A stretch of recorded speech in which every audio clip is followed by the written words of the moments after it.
ஹாய்ங்க. Wednesday evening ஒரு 3:00 மாடு பார்த்தீங்கன்னா கொஞ்சம் ஆட்டம் கட்டிகிட்டு இருந்துச்சு. இன்றைக்கி கன்று போட்டுன்னு நினச்சோம். அதே மாதிரி பார்த்தீங்கன்னா ஒரு 6:00லேயே ஈத்தெடுத்துருச்சு. ஈத்தெடுத்து ஒரு 1 hour பக்கம் ஆயிடுச்சு மாடு கன்று போடுறதுக்கு. கால் 2 சீக்கிரம் வந்துருச்சு. ஆனால் தலை வர்றதுக்கு தான் கொஞ்சம் லேட் ஆயிடுச்சு. மாடு பார்த்தீங்கன்னா ரொம்பவே சிரமப்பட்டு போயிடுச்சு.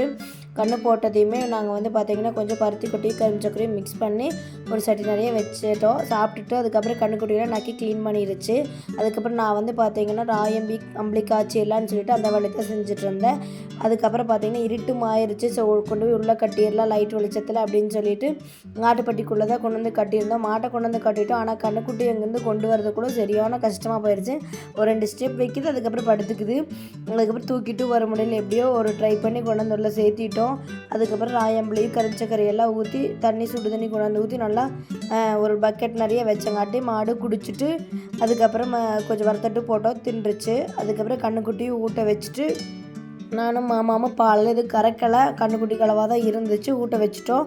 அதுக்கப்புறம் பார்த்தீங்கன்னா செத்தை போடுறதுக்கு நைட் 1:00 பக்கம் ஆயிடுச்சு. நான் போய் தூங்கிட்டேன். மாமா தான் இருந்து செத்தையெல்லாம் போட்டு எடுத்து பண்ணிட்டாங்க. அதுக்கப்புறம் செகண்டும் மறுபடியும் பால் விட்டுட்டு அதுக்கப்புறம் ஒரு டைம் கறந்துட்டோம். அதுக்கப்புறம் பார்த்தீங்கன்னா என்ன கன்று போட்டிருக்குதுன்னா கெடேரி கன்று தான் போட்டிருக்குது. நிறைய பேர் கரெக்டாக கஸ் பண்ணியிருந்தாங்க. கேள் தான். தேங்க்யூ.